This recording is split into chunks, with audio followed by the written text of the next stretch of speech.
Starting the recording. Hello, friends.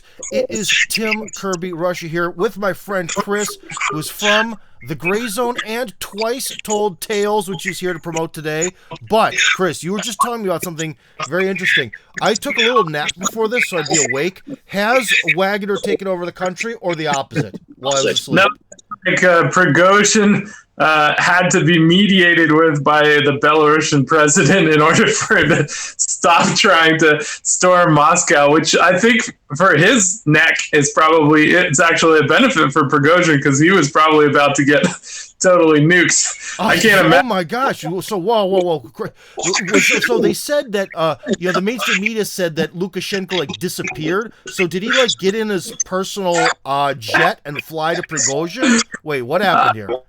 That's a really good question. I mean, I think it's I think he saw maybe let's say Lukashenko's still with us. Who knows what the story is there, because he sort of disappeared for a while.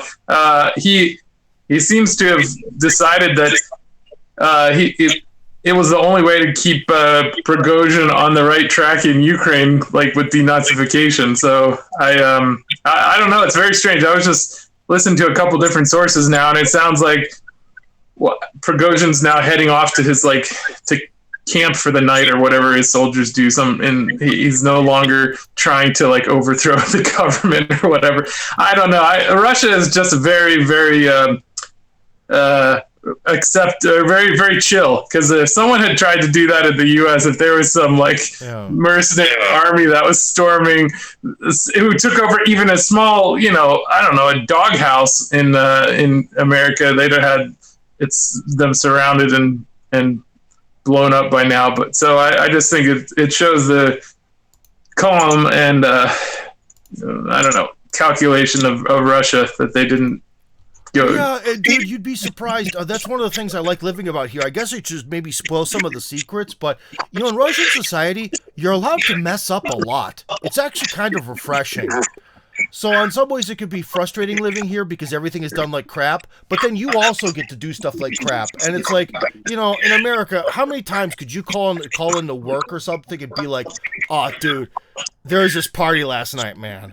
And I'll be there eventually." But in Russia, that's completely normal. They're like, "Oh, he had to party. It was his cousin's birthday. He couldn't miss it."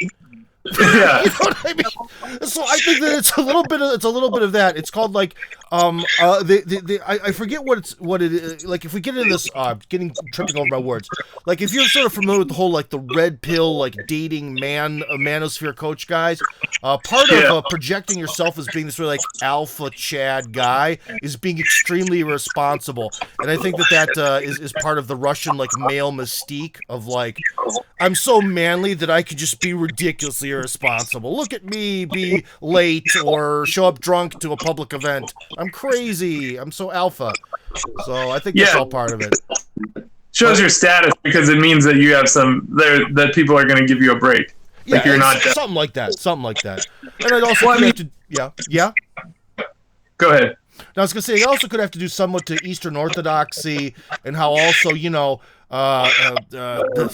church is supposed to forgive you over and over again and always give you a second shot or a third or 20th or 40th shot because they're the church, so. Yeah. Well, there's some great pictures of in Rostov-on-Don of this street sweepers just sweeping the street between the tanks, the Wagner group. It's just it was any other day. No, tank, whatever. I'll still sweep the street in front of it. It was nobody cared. It was really so. I mean, I was a little bit concerned that they hadn't been stopped sooner, because I thought, well, if that. But I guess Russia, Moscow knew what they were doing, and they probably had Lukashenko give Prigozhin a release valve so they didn't have to go in and kill him. I think Putin probably called Lukashenko, and then Lukashenko negotiated that so that everyone could save face. Because I don't really understand what the idea that the Wagner folks were. They were saying that Russia was covering up the deaths of Russian soldiers in Ukraine. There was more Russians dying than they were saying. Of course, everyone fumbles numbers in the war.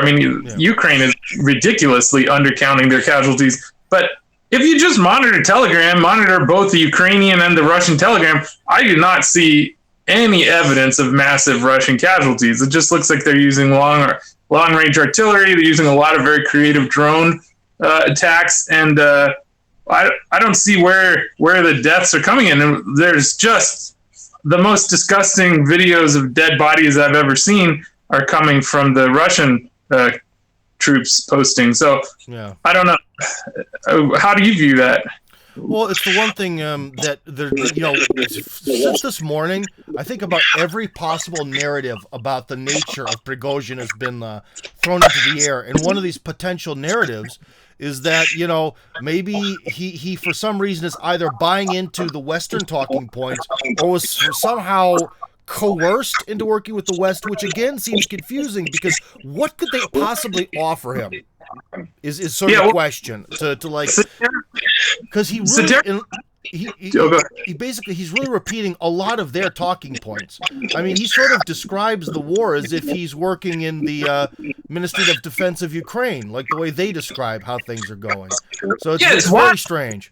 It's wild. It's like so when I first heard of this, a day or so ago, when it was starting to evolve, I thought, oh, this has got to be like a Russian psyop where they're trying to like pretend that they're in dispute so that the Ukrainians drop their guard and then they can launch a final attack to clean everything up. Because I think it's reasonable to say that they've killed about 50,000 Ukrainians in this offensive. Like, it's a real bloodbath there. So I thought, okay, so they're just going to pretend like they're infighting, and then they're going to, the Ukrainians are going to be like, oh, all right, well, we'll just drop our guard, and then Russia could just finish it off.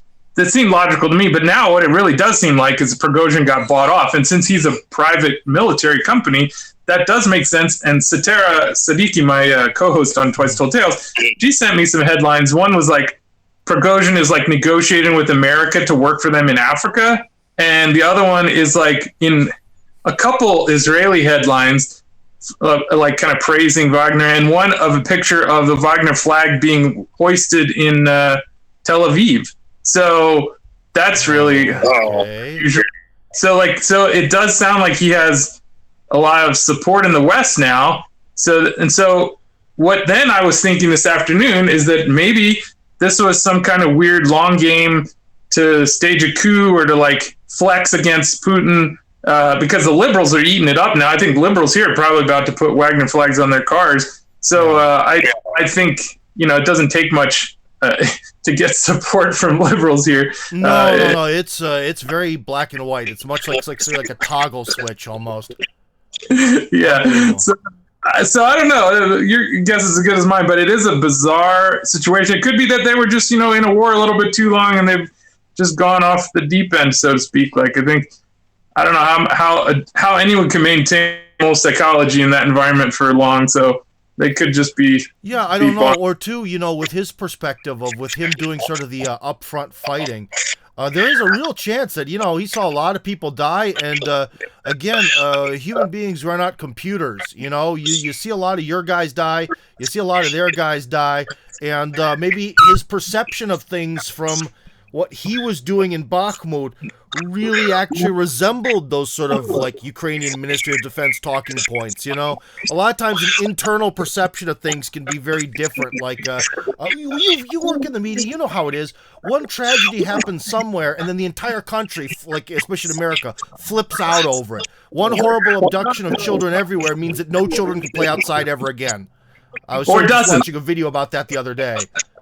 Yeah, right. Well, that's true. I mean, people, they myopically obsess about things that benefit the establishment, but also they completely ignore things that they should be talking about. Like, what was the one you were talking about the other day? I'll counter it with the thing they should have looked at. What was you were saying it was something about a child getting. Oh, I was watching a film. It was sort of about like the death of children's sort of ability to grow up and be more functional adults, because in the 1980s especially, they sort of scared people that if you leave your kids outside, they'll be abducted. And that's when the whole helicopter parenting started and all that. But it really only required like 3 or 4 abductions in a country of 300, back then 275 or 80 million people, And so it created a false perspective. Yeah, random child abductions were, as a kid, I had like 2 or 3 experiences where people tried to abduct me in bizarre situations. I avoided it, but it was like, come get in my car. I'm a friend of your mom, that kind of thing. That happened to me multiple times. So I don't know. It just seems like that might have been actually a phenomenon back then to me. It could have been. The way I experienced it, because I was like, okay, well, I see it in the media and I've seen it in real life. Go into perception. So for you, that seemed like that was a realistic phenomenon. For me, that seemed just absolutely from a different universe. You see? Yeah. So it kind of depends. This same event, same time period, and yet we had these different experiences, which is what Prigozhin could have. He could have had the more experience, that you had, that actually did line up with the media's representation of events. That's true, yeah, and I think the media is a very poor space to get information in that regard. I think in some certain information, like if we wanted to know, did Prigozhin get to Moscow, we can rely on the media for that. But if we want to know the details of motivation or what other important things may have been happening at this time period where they've taken all of our attention to look at this, we may have missed out on a bunch of important crimes that have been committed by powerful people. And, like I think a good example of things that the media doesn't talk about are, for example, one we could just talk about, stay in Ukraine, the last 10 years of slaughter in the Donbass and the eastern Ukraine. It was never covered in American media. I can't think of one time where I heard about that actually covered in American media, like legitimately. And yet I would see videos nonstop when I would go do my own, online media research. Some of the worst videos of people dying on video I saw from there, like grandmothers with their intestines hanging out, laying on the street, crawling, because U.S. funded Nazis were bombing civilian apartment complexes. And I could never understand that.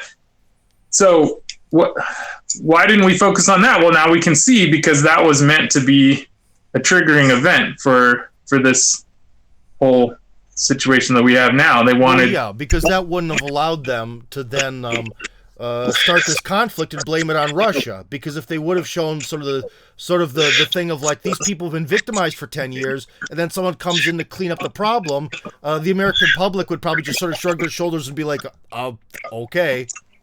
Yeah, like obviously, exactly. They'd probably be cheering him on to get rid of the Nazis if they knew it. And the sad thing is the American media did talk about Nazis, did talk about the Nazi problem. Grayzone has a good article about it. So like people knew that there was tacit and direct financial support for right-wing fascism in Ukraine, and by the U.S. and even by Israeli, some aspects of the Israeli government. So. Yeah, it's strange. I think it's similar to what happens in Palestine. Like the U.S. public is completely ignorant about Palestinians. They have been intentionally misled to think Palestinians are terrorists.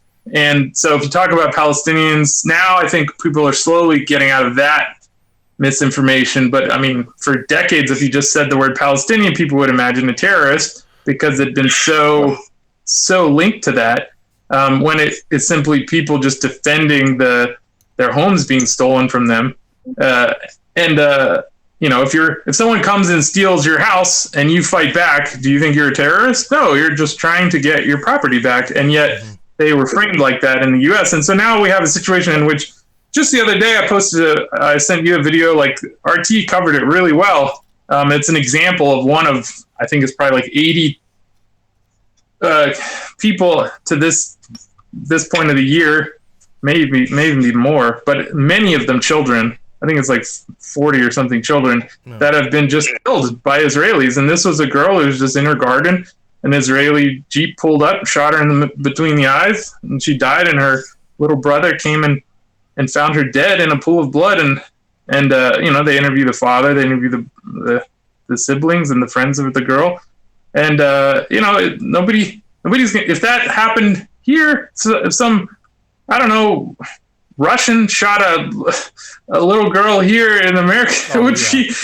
I mean, it would be like... Well, it kind of depends, man, because one thing I can say is I'm from a black neighborhood, and my African-American counterparts from Cleveland would probably say something that on occasion, probably less than in Palestine, but on occasion they've really felt like they've been in that position too, you know. Well, Black America has been it. That's why when we have protests for Gaza and for the Palestinians, the amount of empathy and connection between African American protesters is very deep and very strong. I went to Ferguson when that protest was happening, and you could see the direct connection between people there. And in Palestine, the Palestinians were telling the protesters over Twitter how to deal with tear gas because they are always gassed by the Israelis, and they were exchanging information about how to deal with the occupying force because it's very similar. They're treated as kind of a unruly population that needs to be controlled rather than a part of society that's problems need to be addressed and who needs to be treated like, human beings rather than commodities or animals. And that's what most of the time both those groups are here's something. What do you think then, since we're kind of getting into the philosophy of this thing, is with Israel, it seems to be a little bit more open and shut because we have this mentality called Zionism, which is it's basically just like it's like a religious flavored kind of fascist nationalist ideology where we're part of the God's covenant. Everyone else who isn't is just a piece of garbage and we can do with them whatever. But I still wonder where in modern America, where this sort of attitude kind of comes from, within sort of the ghetto between the police and the locals. I kind of feel it in my bones, but I've never been able to really put it into words with Russians, especially now after all these years in theory of all this, let's get along and diversity crap and all that stuff. You talking about the black-white divide in America? Yeah, what is that about now? So I can tell Russians this because I don't have a good answer because they're like, but slavery ended so long ago in the civil rights movement. It's but you got to maintain division. In many ways, that division it's economic. It's an economic division. It's not really race anymore. But they have to hold on to the race divide because it's one of the only things they have that isn't economic. So if you have just an economic divide, it's very easy to rally the working class because you can get everyone from every race and creed and ability together to lobby for better pay and better conditions. And, you can get this like Martin Luther King was trying to get, the poor, what did he call it? The poor march or something. It was like before he was killed really because he was pissing off people because he was getting coalitions of people, including white racists and African Americans together to march for economic justice. And that's what really irked the establishment because you can't maintain the divide where you have huge amounts of wealth accumulation at the top. And that disparity, you can't maintain that if it's focused on. So you need to make sure people do not realize that division. And that happens at a global scale too. But in this case, it's because it's the way they countered is they create these social war. So the trans thing has come about because the gay thing wore out. People realized the gay thing was no longer an issue and people kind of accepted, everything worked out. I mean, the gay idea wasn't so divisive anymore and it all kind of worked out. And then they had to come up with a new thing. So now they're focusing on trans stuff and then they're focusing on children's trying to get as divisive as possible because the harder they push that, the more people focus on that and they don't focus on their communal desire to chop off the king's head, so to speak. So they need to keep people divided. Then theoretically, is I understand what you're saying, and this is going to be in connection to something my audience watched that you probably didn't. I had a big discussion about British sort of the history of British foreign policy with historian Matt Arrett, and the question that keeps coming up in your mind is why do everything in an evil way? Why can you never catch more flies with honey or whatever? And this begs the same question, whereas with the United States, especially, maybe not so much presently, but it's kind of like what are they so afraid of? Why do they need? Why can't they just sort of control the population with maybe some sort of ideology where everyone sort of bows to the ideology and we wrap ourselves around this? Why is there this necessity to make sure that the populace is broken and fighting amongst itself? Why? Why is that necessary? To take things from people in an unjust way when you can do it in a bad way. If you're doing it in a good way, then you're just constantly trying to do better for people and give them more of your stuff. But it is a divisive way of accumulating capital at the top. I had a great conversation with an agricultural engineer who lives in rural Kenya yesterday on our podcast, which will be up this week. And one of the things we were talking about on it is climate change. And I think that's a fascinating way of looking at what we're just talking about, is that the reason that they focus all of our goodwill, like our goodwill about the environment is great. I love animals. I love nature. I love, exploring all of the things that are around me like that. Yeah. And I want them protected. And I also want to clean up things, right? But if we just did that, if we just clean things up, nobody can get any control or any money out of that. There's no money. It's just giving, right? It's just being nice. So what do? They distract us all with this idea that carbon dioxide is a dangerous thing for us. It's not dangerous. Carbon dioxide is a great molecule for plants. If you're an aquarium hobbyist like I am and you have aquarium fish, one of the best ways to grow plants in an aquarium is to bubble carbon dioxide in the water because the plants grow a lot better. If you grow vegetables in a greenhouse, you should put more carbon dioxide in the air in a greenhouse because it's really good for plants. Yeah. If you're a paleontologist and you're studying paleo ecosystems of like the Carboniferous or Jurassic period, there were many more species on Earth back then and many more plants, because the atmosphere had thousands of times more carbon dioxide in it than it does now, and it could grow more plants and it was more productive. So the biomass of Earth was higher then. So there's literally no evidence that carbon dioxide is bad for life. It's good. Obviously, you can't live in a 100% carbon dioxide environment, but elevated levels in the atmosphere are very good for the way animals function, because we need to have photosynthesis produce trap energy from the sun. In order to do that, it has to have carbon dioxide available. Yeah. So anyway, we know carbon dioxide is not dangerous. It may increase flooding or sea level rise a little bit, but let's just theoretically think, what does that mean? It means we need to deal with refugees. Well, what has the last 20 years plus of unnecessary warfare that we've created to benefit the military-industrial establishment, just giving them money for no reason and slaughtering people around the world just to make money.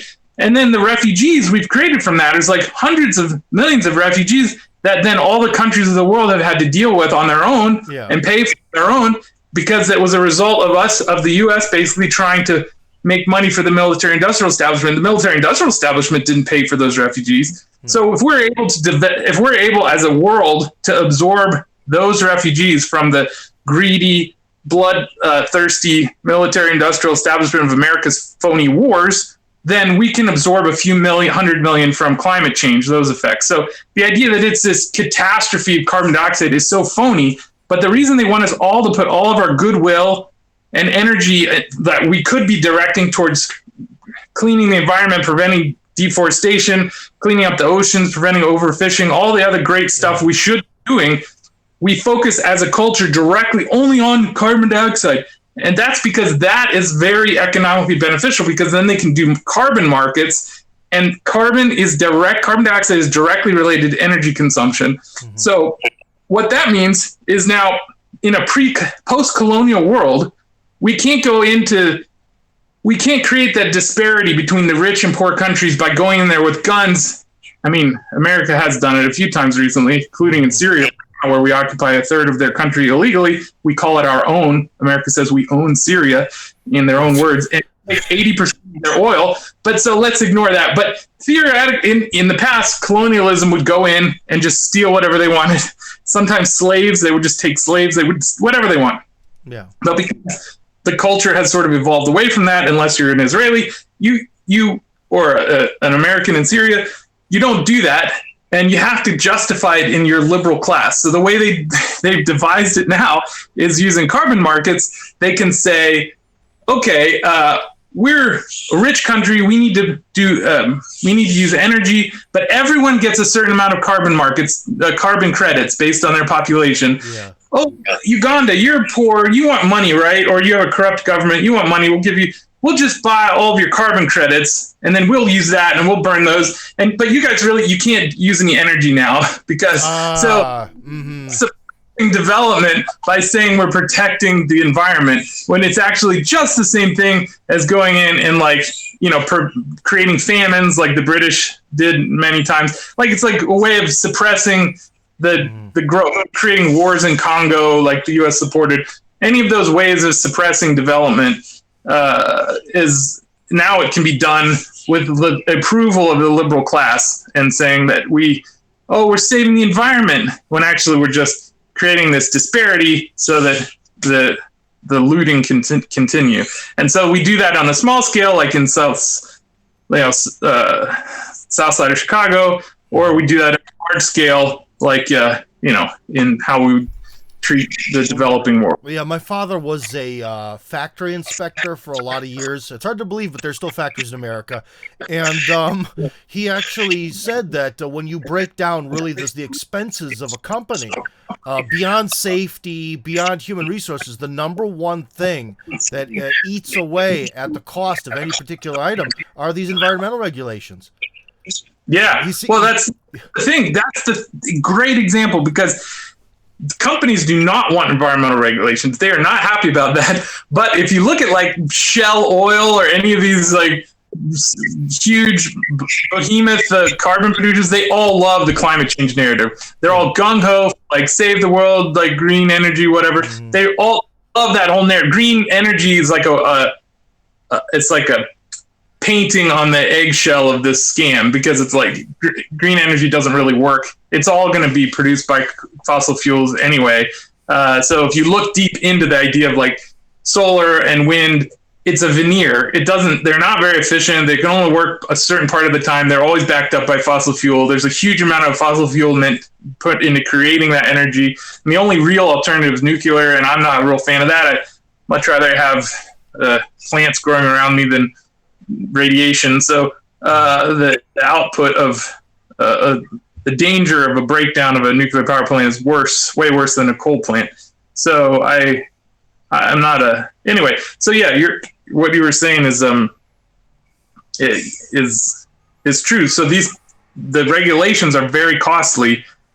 So when you see a giant corporation standing behind something, they're not standing behind because they want to lose money. They're standing behind because they see the future totalitarian control grid that they can establish to extract more money from you. So it seems like they're standing up for something righteous, but they know that there's a way to make money off of you in the future from that.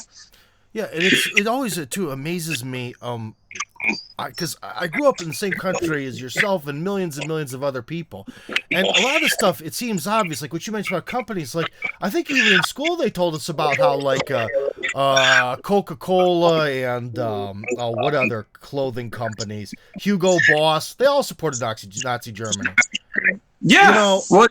Fanta is a Nazi drink. The name Fanta, I think that was actually a Nazi drink that was like bought by the Coca-Cola company. So yeah, it comes from that, and it's not just that, but it wasn't even really because of ideological thing. It's just they were willing to work with anyone, and the entire Soviet car industry before even America declared the Soviet Union to be a real country, like recognized it. Ford was already over here.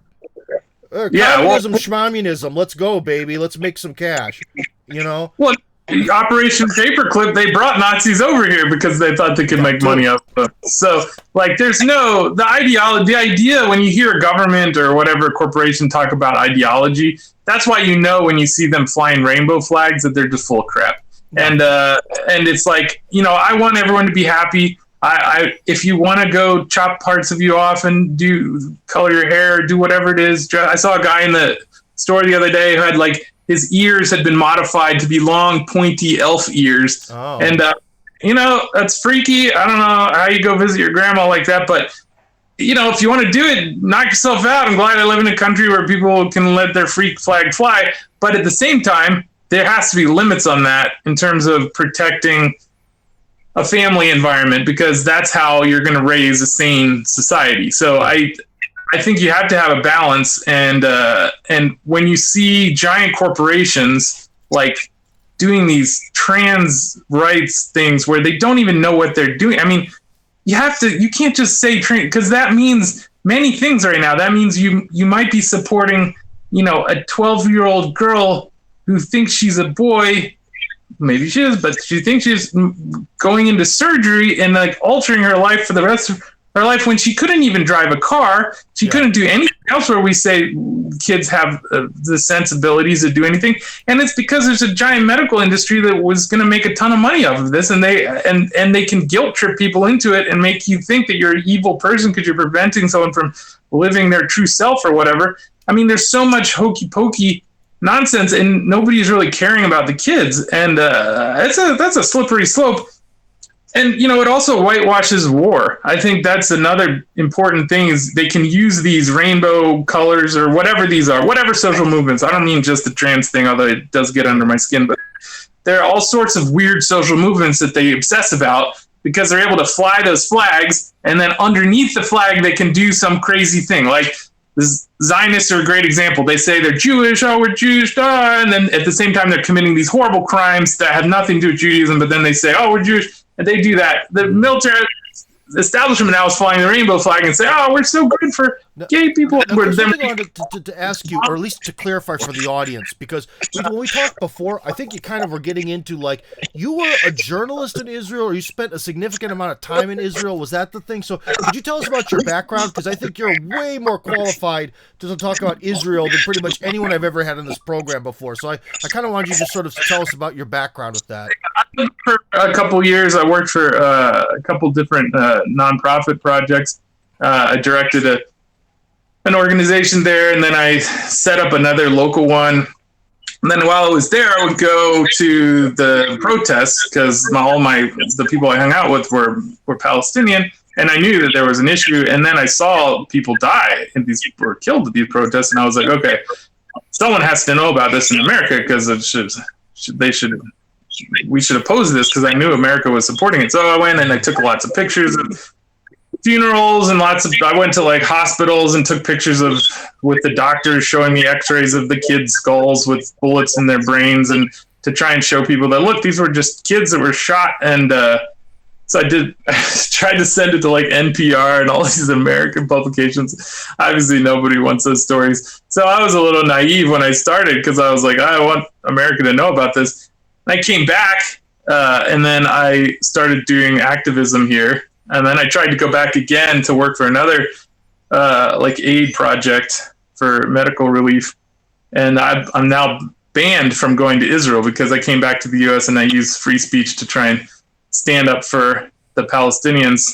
So if you just protest here, the network of Zionists report your name back to the Israeli government, and you can't go again. So that's the way they try and suppress activism here. So yeah, I think and it's difficult because, like, as an activist, you get that kind of treatment. I was about to tell you about, I was working up to this idea of what happens in this ideological mess that we're operating in the U.S. And that, I mean, like, part of my protest environment was with Code Pink. So I thought they were a really good organization. So I went to Iran with them because my experience in Palestine also brought me to understand that Iran was one of the only friends of the Palestinians, and the Israelis really hated them for that. And so I wanted to know more about that situation, because the resistance to resist Israel is very difficult when they have basically America in their back pocket. And anyone who fought the war on terror, followed the Iraq situation, knew that America's army was fighting more for the benefit of Israel than it was for the benefit of America. So we're really faced with a situation here where we're, as Americans, we should be very concerned about the influence of Israel. And so I wanted to know who was opposing them. And so I went to Iran with Code Pink on a peace delegation. That's where I met Satara, my co-host for Twice Told Tales. And I just happened to meet her. We were just walking through a university, and I did a selfie because I was two Code Pink ladies and her. We had like a sign, and I took a picture with her. And then I emailed her I said, well, give me your number and I'll send it to you. And then after that, we just started chatting and we started doing a podcast together. She was a PhD student there. And so anyway, all that to say, like, even Code Pink, we recently had this peace protest in DC called Rage Against the War Machine. Oh yeah, we covered that here. Yeah, that was a pretty big thing, or at least it looked to be. It was a great protest, and it was like very much across the spectrum of politics. Like, we had right wingers and left wingers, and across the spectrum of economics, a lot of working class participation. And but organizations like Code Pink, who are hiding under the ideology of these movements that are used to whitewash things, they wouldn't support the event because Jackson Hinkle, they said he's an LGBTQ denier or something like that. And when listen to him, I mean, everyone can have their opinion. He's not advocating hate or anything. But I don't really, whatever. I'm not there to support Hinkle. He's there to oppose war. I'm there to oppose war. We're working together. That's what coalition building's about. You don't all have to agree on everything. Yeah. So, but they refuse to support it, and they're like supposed to be this like leading anti-war organization in America that somehow miraculously gets access to these government meetings. So I'm starting to be suspicious of them. And then just like 2 weeks ago, they're like literally marching hand in hand with the Lockheed Martin, the Raytheons, the Department of Homeland Security, the FBI in the Pride Parade, because they're all like waving pride flags. And so Code Pink has no problem going in a Pride Parade march with these merchants of death, but they won't go hands with right wingers to oppose war. So that shows you that they are a total psyop, and that they're trying to gatekeep activism on the left, and they're somehow get access to these events so they can hold a flag up and make the news in some kind of, I don't know, official DC event opposing war. And then they get news and they're like, oh, these people are really hardcore. They snuck into an event and got this, and they drag everyone's attention, and they think, oh, these are the gurus we have to look to for our anti-war movement stuff, when in fact they're just fake activists who guide you into the hands of the establishment and keep you in a box that's surrounded by rainbow flags. So like, you can't get out of that. So I think it's really important that we look at, we criticize these groups and we criticize these social movements that are exploited, because I don't want gay people exploited to promote war. That's terrible. Just like I don't want Jews promoted are Jews exploited to promote the occupation and killing of Palestinian families. So, Anyway. Well, yeah. In fact, I was even I am Mr. Documentary here, so I was watching another one where this guy sort of broke down how there's a lot of these channels on YouTube which look pretty well put together, but they honestly don't seem to have a lot of views. And put this way, that they're able to maintain all this big staff and make all this material and stuff, and you always wonder where the money comes from. And he kind of went in, and long story short, with a few of these channels, it's all George Soros. Long story short, it's from one thing to another, but ultimately all roads lead to Soros. So very fascinating how that works. Soros is an interesting character because he supports these things that are like social movements where if you're just gullible, you think, oh, this is great. He's supporting these groups that are like, need help.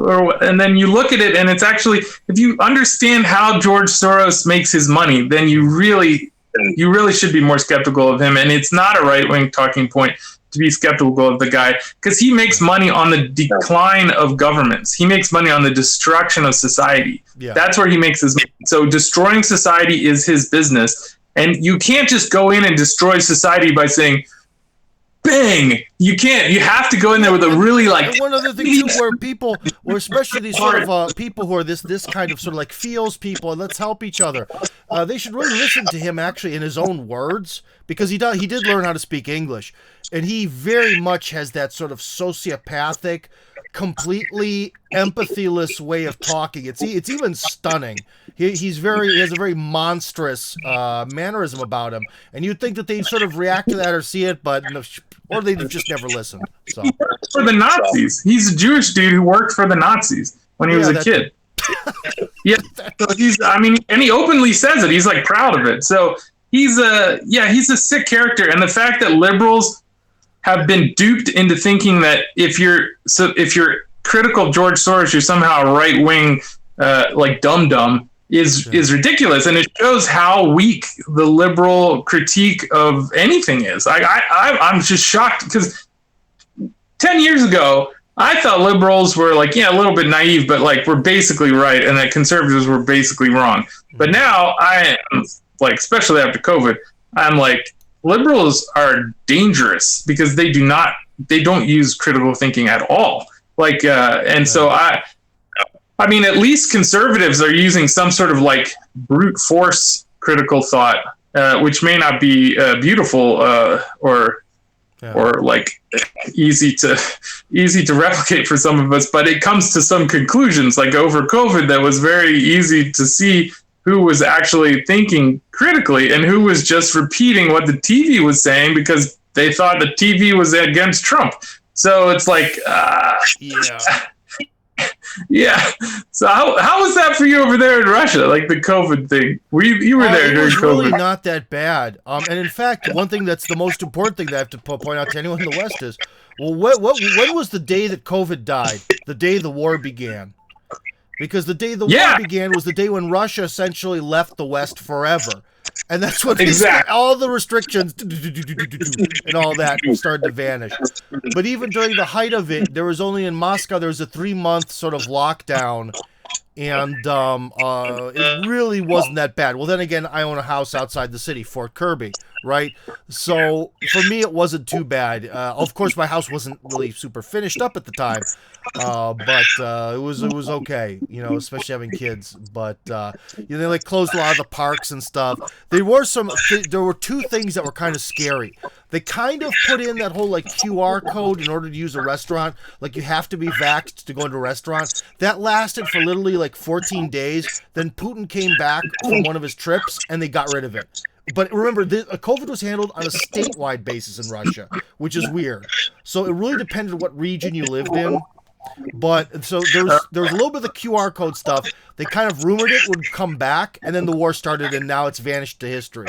One thing I also knew that was possible, but really didn't like, was during the height of COVID, they only allowed you to use your car twice. And how did they do that? By the cameras, the speeding cameras. Wow, I didn't know that. That's a new one for me, and I thought every crazy thing. That was in Moscow. Now the Moscow region did it'd be amazing because Moscow in itself is like a they sort of added a new chunk to it, but essentially it's like a bullseye. You have a chunk in the middle surrounded by the region, right? And because my house is in the actual region part, the standards there were lower. I mean, there was never any QR codes there. Never even talked about it. There was never any restrictions on driving. And basically what did for the Moscow region, what did COVID look like? You wore a mask when you went to the grocery store. That's essentially what it was. Well, and so was 2 times per week or something you could drive your car? In Moscow, yeah. Interesting. Well, that's so what I think you're seeing there, obviously it has nothing to do with the transmission of a virus. If you get in a car and drive somewhere, like maybe you're driving to drop books off at a library and coming back, there's zero implication. So what I think all those things are hinting at is that there is a larger financial desire to do climate lockdowns. So they're going to do lockdowns that are going to be marketed more towards like carbon usage. And that is going to be, they were just kind of like testing how can we do that and how can we use, because I think the QR codes and the whatever kind of digital currency they're trying to implement are going to go towards regulating diet. They're going to try and reduce people's food intake. The guy we talked to in Kenya yesterday, Jasper, I recommend everyone watch that interview when it comes out. It was just great.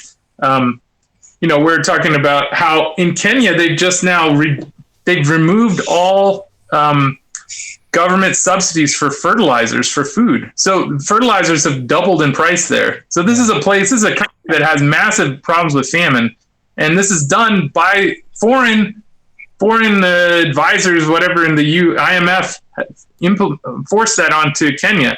So it's like they're trying all of this larger investor class manipulation of the world. They're trying to force people into having more food scarcity and being able to not move as much. And so I think all those COVID regulations, it didn't make sense that then dropped off immediately, and there was no reason. I mean, well, how does a war in Ukraine affect a virus? It doesn't. There's obviously they were testing something. They were using an excuse for it, and I think they're going to bring it back later because there's a growing need to repress the public. I think I'm not quite sure what they're bringing it back with here, because now Russia's sort of outside the system, and that's all pointless. You know what I mean?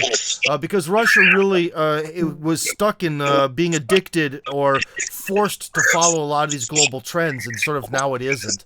So I'm not particularly worried about that here, but I can't tell you it changed the housing market forever, because when I bought my house, I was able to, around Moscow, relatively speaking, buy a house that was really beat up for like $15,000. And people, because they've seen the videos, people are like, "Oh, dude, I want to get in on that when I move to Russia. Where's my house for $15,000?" They don't exist anymore. That's gone. Yeah. Those days are over, because Russians were very, I want to say acclimatized. That's probably not the word. Addicted or, oh my God. When someone alters your behavior, you've become, I don't know. But basically their behavior is modified by the communists, that living in an apartment is the right thing to do. Apartment is normal. House is just to have something on the side. And once COVID hit, the desire for houses has exploded in Russia. And so over time, every year, there hasn't been that many years since COVID, but essentially since the COVID spike in housing purchasing started, it hasn't gone down. There's a real shift from urban to suburban living. Yeah, people are trying to get out of the city. Well, that happened here too, and I think that's great, actually, because I think the more people that live out of the city, the harder it is to implement those kind of controls in the future, because the people that live in the city, there are going to be less people there, and they're just going to be like, well, I'm out too. And rural life in America wasn't affected at all by COVID, which is great. Yeah. So I think we're in a pretty good place, but what I fear is just like the way people sort of folded when it came to the fearing medical things, because they believed that the government actually did care about their health, and they believed that they were telling them the truth about a dangerous virus, when in fact they should have just looked at the war on terror to see if they were actually being told the truth about the threats of terrorism. I think it's very similar way of manipulating people. They just sort of ran out of,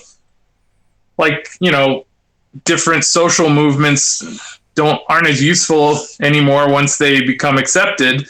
The threats of things aren't useful once people stop being afraid of them. So the war on terror only lasted maybe 15 years of any usefulness. I mean, even into Syria, people started realizing that the U.S. was actually funding Al Qaeda and ISIS. So it's just like, okay, do we really have an enemy there? Or are we just making up bullshit? So I don't know. Well, yeah, that's the behavior of the United States after communism, like after the Cold War, the foreign policy behavior. If people would just look at it, it really shows that there are some absolutely horrific elements in the government that create this ongoing, continuous nightmare that they sort of unleashed on the world, which also eats all of our wealth. Because remember, I've heard out of one ear when you're a kid, richest country in human history. The other ear, well, the school's falling apart because you don't have the tax dollars. Like, wait, what? What? Right. But that's the whole point. What you just said is the whole point, is to take money out of people. And that's like, when you hear right-wingers talk about communism and Marxism, they have been this is the weird thing, is like, there's a lot of things the right-wingers say that's true these days that the left dismisses, but there's a lot of counter-propaganda that is put into the right-wing narrative where people will talk about, Marxism. They don't know what Marxism is. They're just saying that word because it was used, or socialism. They say those words, but they don't know what they're talking about, because Karl Marx was a great analyst of capital. And his Das Kapital books really show clearly what's happening now. I mean, the idea is you just create as much war and social strife and poverty, because the idea is not to improve, it's to accumulate capital at the top. So the best worker is a hungry worker, is a worker that isn't clothed well, because they're the ones that are going to be like, well, my child needs another, mouthful of food, so I'm going to go slave away today. And that it's horrible. It's a horrible injustice. So that's been known for a very long time. So it's not like a new thing that we're discovering. And that's one of the sad things about it is we're just kind of rediscovering, the depths of evil that capitalism has to offer. But hopefully people start waking up to it. I don't know what the solution is, because I think right now the problem with trying to implement some kind of socialism or communism or whatever is that the system is so corrupted that it would only implement a version of that would just destroy people, like a QR nightmare. Yeah. Because I can tell you, living here, man, one thing is sort of the opposite with me is after I came to Russia, somewhere that was communist, when I was like 18, 19, 20, I definitely really liked the sort of communism, socialism way of doing things. But after you've lived in a country where that was here, it's kind of like, no. But of course, when I'm talking about that, maybe I'm falling into that sort of right-wing way of thinking, because I see the sort of the broader spectrum, because there were certain things that Marx felt was very critical about, like communism, and that we have to live in a modern mindset. No religion, none of this old-timey medieval BS. Everything is regulated by the state and da-da-da-da-da.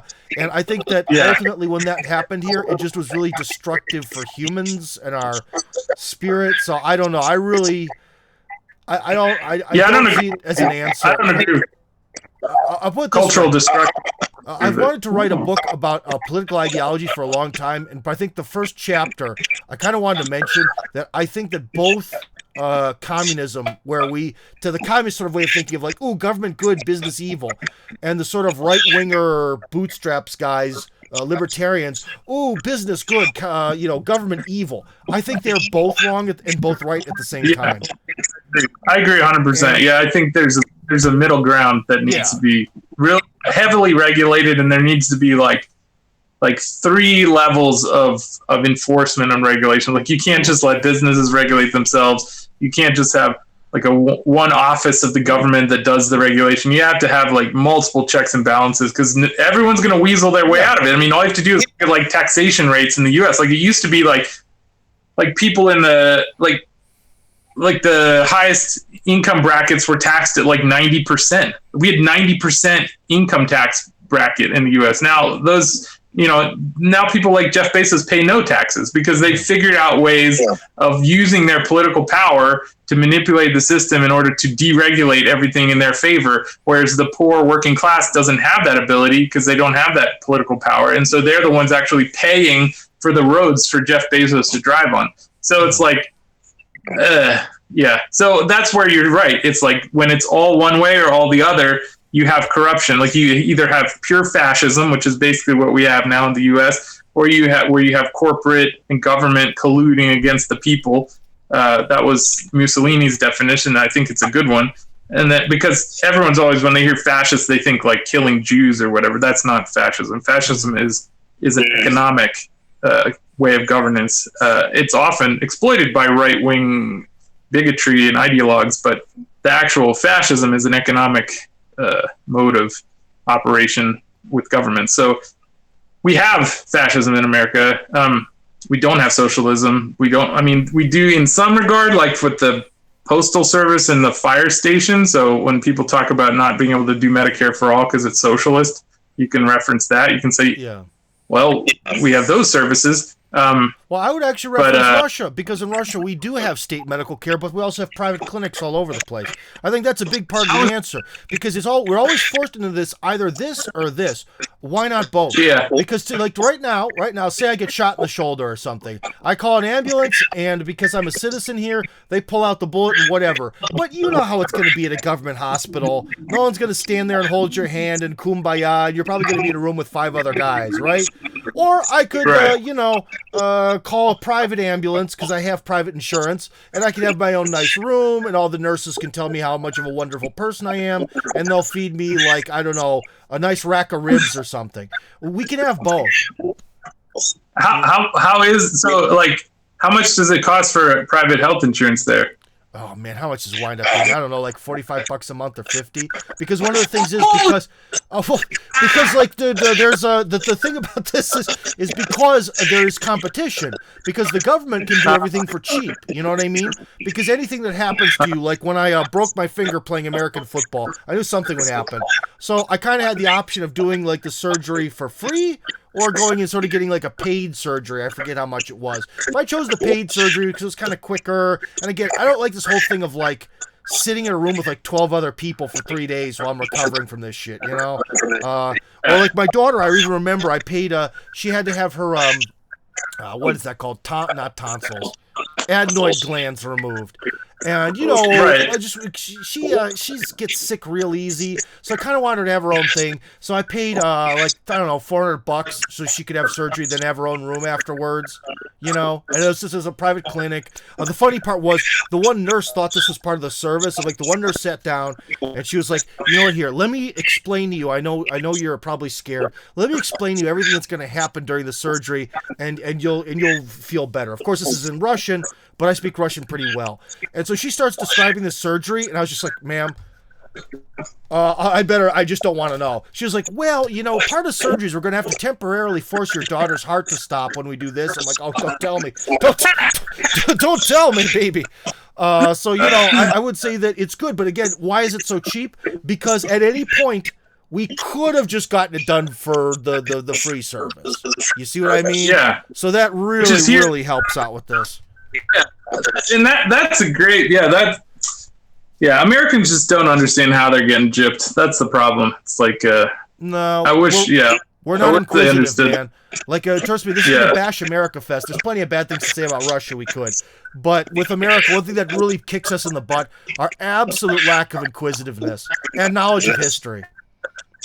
Well, it's exceptionalism, right? Because they assume that they're the best because they've been lying and said that they're the best and everything's the best in America and whatever. But yeah, like you were saying, $45 a month for health insurance when you have another option on the table. Pay more, but dude, it's not much. The car insurance. Well, I've had some problems with driving, but the last time I paid car insurance before the war started, and I can't get my new driver's license, it was I think it wound up to be $100 a year. That's amazing too. Wow, you know what I mean? And my this one always gets it because I own 2 houses in Chekhov right next to each other and an apartment. Each house property tax $8. You know what I mean? So there you go. What? Yeah. Wow. So yeah, certain things like that in Russia, in terms of taxes, are really, really, really low. It's really nice. It's really nice. Right. Okay. Well, that's another.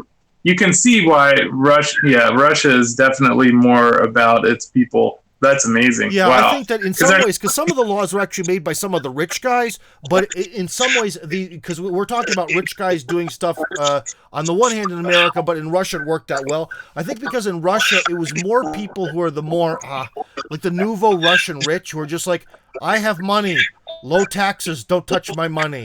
I think that's kind of where it comes from. It's not part of this like sophisticated mechanism of drawing wealth from the poor. It's more just like, I'm rich, leave me alone, or two, like with Putin, and when he actually sat down a lot of the oligarchs of the time, early 2000s, it was like, look, guys, no one pays any taxes. This has to stop. How about 13% flat tax? And why do we have 13% flat tax? Well, for ultra rich, it's 15 now, recently. But 13% flat, just because that was what the ultra rich guys were willing to tolerate. So, you know. Nice. That's nice. Yeah. Boy, that tax structure in Russia is really nice. I can see why these Americans are moving there. Oh my gosh. Yeah. It's amazing. And also, if you work for yourself, then your taxes go down to 4%. So it's even better. So I use that all the time because I do a lot of voice acting work from here. So for all those lovely video games. Start an organization. Yeah. What video games are you in? Oh, well, there was one called Total Lockdown, which I do believe was released. I just did one that was like this demo for this very weird game, very heavy metal themed. Of like, I was these two sort of symbiotic undead soldiers. Who are sort of like mentally linked with each other. But anyways, they're like, welcome to hell, soldier. It's time for you to harvest corpses. And if you don't feed this entity with enough corpses, it'll eat off your arm or something. It's like, so 90s metal. It was fun. The thing I do the most is actually videos about MMA. So if anyone's watching, perhaps you're going to share this video with your audience, and they're like, didn't I hear his voice somewhere before? MMA. Even though I'm not the most knowledgeable person there, I guess I have the right voice for when someone cracked his ribs with a vicious, I don't know, uppercut. Well, there's all these terminology, which I'm not super familiar with. We get in these Kimura, triangle choke, axe kick. And all that stuff comes up, you know. Commentary? Are you like competing with Joe Rogan as a commentary for MMA? No, I am the official commentator of the English language for the Eastern European Super League of American Football. So I'm the John Madden of that. But with this MMA stuff, that's they're documentaries.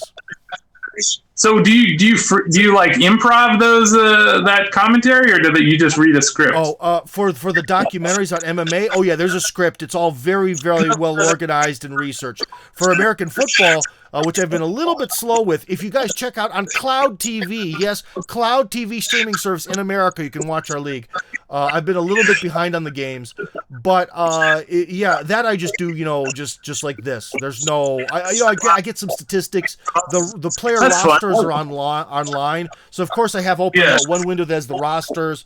I usually have some statistics that I sort of gather from the league stats. You'd be amazed; they actually do full statistics, and I keep that on the screen. But ultimately, it all comes from my mind, just like a real NFL announcer. That's fun. And Total Lockdown, is that like a Bill Gates project? No. I think that was by coincidence. I think that came from even before. Unfortunately, a lot of these video games tend to be kind of secret. Like, there's one game that was very much like a copy of Warcraft, I think, because it was like elves versus orcs. And all the orc voices were me. All of them. That's fun. So if you do, but I think they had a filter put on over them. So if you are playing a game with elves or maybe humans versus orcs, what was Warcraft? Humans versus orcs or elves versus orcs? It was the same thing as that. So wow, that's cool. You could do voiceover work and pay your bills in Russia like that. You should definitely, do some Tim Kirby expatriation advice for expats in Russia. Well, now that I'm doing this whole big American Village project, I've been doing a lot of that lately. But unfortunately, man, one of these hard things is, I'm going to sound like one of these Republican guys who makes you probably wince. But it is a little bit of the sort of like bootstrap thing. Like, you come here, and the first thing you got to do is you got to get going on that migration stuff. You got to get your migration stuff in order. And it's very hard to find a job here from over there. So in some ways, man, even though we're working on, I'm actually part of a sort of committee in the State Duma to change the regulations for immigration, and changes are happening. But still, man, you kind of just sort of have to be here to find a job. But you really just kind of have to move your butt and get going on the language and just do sort of whatever you can until you can build a career. It's unfortunately the bootstraps answer. Ultimately. American Village, you have like a little like neighborhood of Americans? It's actually, we're going to get donated to us about 30 hectares, and we're going to break ground next year, so I'm kind of on a campaign to help people and organize so that they can move to Russia. So that way, so it'll be a whole community of native speakers of English that all live together in the same sort of place. I'll have a house there, and it's around Serpukhov. Ironically, it's right by they're putting up this, they were putting up the barricade to stop Prigozhin's men around Serpukhov. And actually, I recognized, someone sent me a photo of it. I was like, no, that's that forest. That's that police station. No, because that's like the one right by where the village is. Well, save me a plot there. Give me a plot in the village. Dude, if you're serious, man, just we'll talk after this, and I'll hook you up. I'll let you watch, if you have time. There's a big Q&A video that explains all this stuff, because I kept getting the same question. So my friend Kevin and I did this very long but very thorough Q&A video that explains what the project is and what it isn't. So. All right. Well, that sounds cool, man. Okay, well, also here, before we go, I can see we're kind of running out of steam here. Running out of steam, running out of time. Could you tell us about your Twice Told Tales podcast, why people should listen to it, where they can listen to it, what's so cool about it? All right. Well, yeah. So I also produce the radio. Grayzone has a radio FM radio show, so I produce that, and I do some other stuff. And on the other side, my hobby currently, because we would like more support, because I think we're doing some important interviews, is the Twice Told Tales podcast, which I started with Dr. Satara Siddiqui in Iran. So she's in Iran, I'm in the US, and we talk about propaganda, because propaganda, especially involving Iran is sort of like the pinnacle of propaganda these days. It's like one of the last frontiers where people still are able to be maintaining some kind of bigotry in the propaganda space because they don't look into it. So we thought it's really important. Nobody's talking about the propaganda around Iran. It's really slippery because most people don't know about Iran, so they're not able to like figure out where it's, even people who are very knowledgeable about Palestine or about COVID or about any of these other areas that are fairly easy to break down when you know it. It's very difficult with Iran because if you don't speak Persian or you haven't traveled there or you don't understand it. So we decided we'll set this up. So we talk about all sorts of propaganda, but we focus a lot on Iran. Like I said, we have a recent interview with an agricultural engineer in Kenya, who's also a farmer in Kenya, and we talk about how climate change and that narrative is affecting the global south. So we do a range of topics. Call it Twice Told Tales because it's the name of a kind of a classic in literature, which is, the concept is like, it's kind of like ghost stories. The classic book is about like ghost stories that you tell them like twice. You tell them more times. It's like a warning. It's like it's a story that's been told, so you should have known because you've heard it again and again. So like propaganda, it's like so boring at some point. Like one of our guests, Hannah, like she described this time we're living through as a very boring time because like every propaganda effort, it just seems like the other one. Like if you lived through the war on terror, you can see how that same baloney is said again now in Russia, or it's like they just use the same old tropes to get us in and out of wars. That should be your hope for the future, because it means that a lot of the people that are making this have no passion. They have no new ideas. They're just going. And I think part of the reason with this whole Russia thing, where they were like, the sanctions have to destroy Russia because sanctions worked against the Soviet Union. It's just no ideas, no creativity, just I don't know, pencil pushers. Totally, and sanctions is a great example of that. It's like they just backfire. And the point is, if you have a global reserve currency and you can bully people, you should be very reserved in how you use sanctions, because now that they sanction like a third of the globe, it's like, the boy who cried wolf. If you cry wolf every day, you're not going to believe you after a while. If you sanction a third of the globe, they're just not going to do business. They'll do business with each other, and they'll make more money. That's what's happening. That's kind of what BRICS is in a way. Yeah. So you end up America's ending up ostracizing itself from the world rather than having the world ostracized from them, and now the really dangerous thing is that the U.S. is losing the reserve currency status. Like BRICS is going to announce a new currency, it looks like, in August. And, Saudi Arabia is trading with China in their own currencies, not the dollar. So, I mean, we're looking at a massive shift in terms of the reserve status of the dollar. And it's possible that the American system won't allow for that and will push towards some sort of greater worldwide conflict to reset the table in favor of America. I don't know, but it is slipping very quickly out of the grasp of America. And then when you look at sanctions on top of that, it's like, if this just goes on trajectory as it is now, America is not in a good place very soon. So yeah, that's the kind of thing where you're right. I mean, there's optimism in that the dominant, abusive power structure can be its own enemy, and I think we're seeing that. And that's people need to be aware of the propaganda that's doing that, so that it doesn't harm them, so that they can at least separate themselves psychologically from that chaos. Because if you just buy into the narrative you hear every day on the news and you're a rational person, it can really, really degrade you quickly psychologically because it isn't rational. So... Okay. Like that's me today. When I woke up in the morning, I'm so happy that Lukashenko saved the day. Because, dude, I guess to bring our conversation back to the beginning, because I woke up this morning, I was like, man, is my draft number gonna get called? You know? Yeah, exactly. I was worried that you might have been, might have been putting barricades up or something. Yeah. Thankfully not. But anyways, Chris, this was awesome. So we've got Twice Told Tales. We've got the Grayzone, which I didn't know was on Real Radio, which is also awesome. Thank you very much for your time, man. I'm going to try to upload this interview very soon, but I might have to break it into 2 parts because it was awfully long. Long is good, especially when we're talking about podcasts. Okay. All right, put man, a link to put a link to the Twice Told Tales in the description so people can follow us, and I appreciate it. It's been fun. I'll do that. Anyways, Tim Kirby Russia signing out.